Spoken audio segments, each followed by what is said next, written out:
Greetings, it is I, Rokotar, here again after having just finished watching the second episode of the She-Hulk series, and we shall yet again judge it based on whether it is quality or cringe.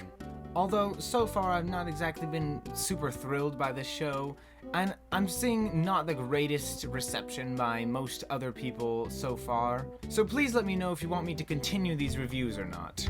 But anyways, as for the actual episode this time, well, I must say that I'm still not exactly over the moon about Jennifer Walters so far, and every time she breaks the fourth wall or attempts to make some sort of joke, I find myself cringing more often than laughing.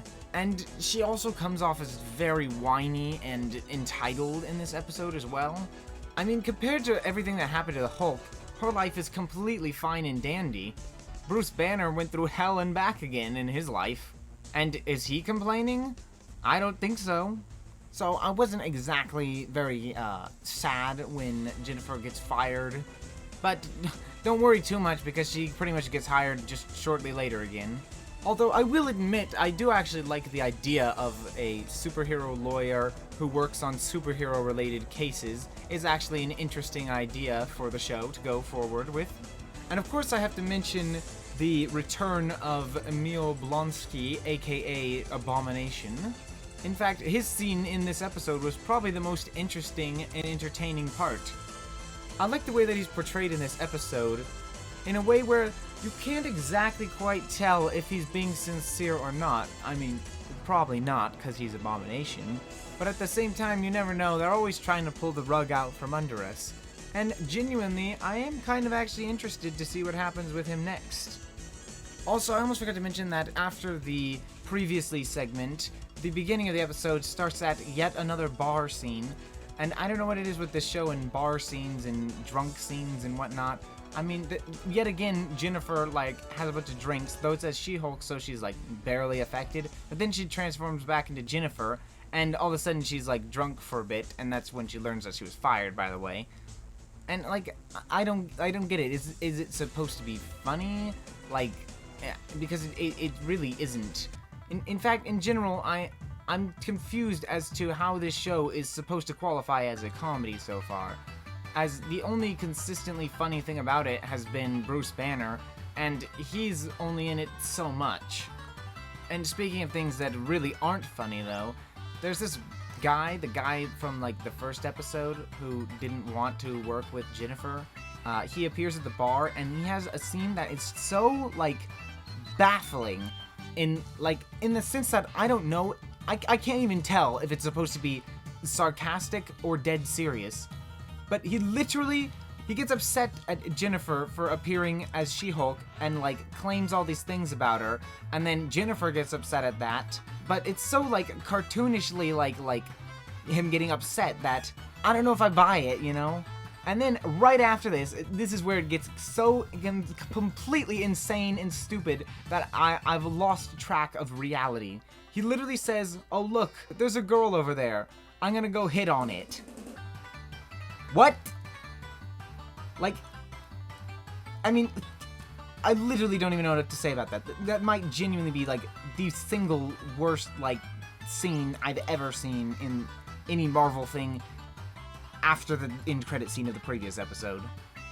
Oh, and there was also one other cringe, not funny scene as well, too, where this guy shows up with a basket of goodies after Jennifer Walters gets hired, and then he makes a joke about this is the best bathroom to go poop in, and it's very cringe indeed.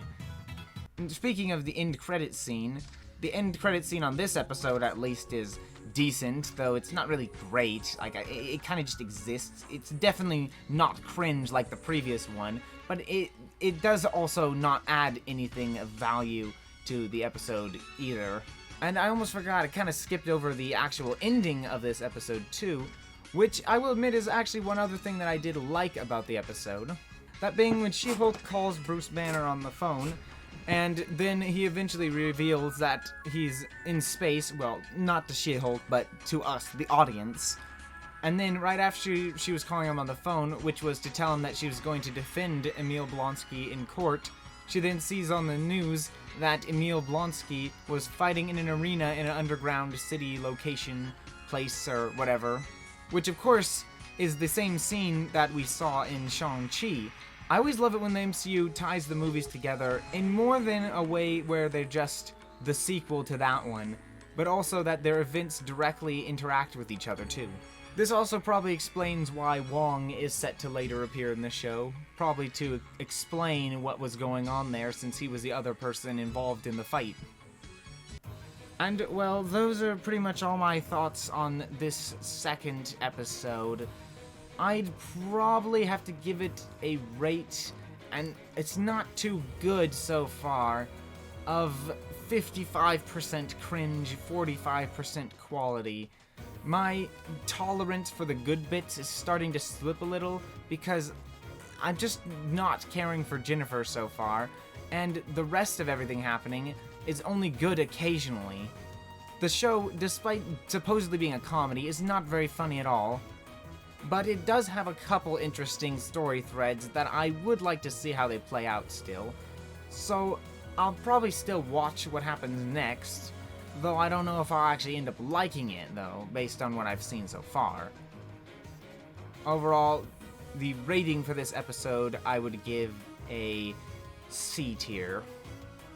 Thank you all for watching this video about She-Hulk Episode 2, and if you liked it, well, leave a like, and tell me what you thought of the episode in the comments down below.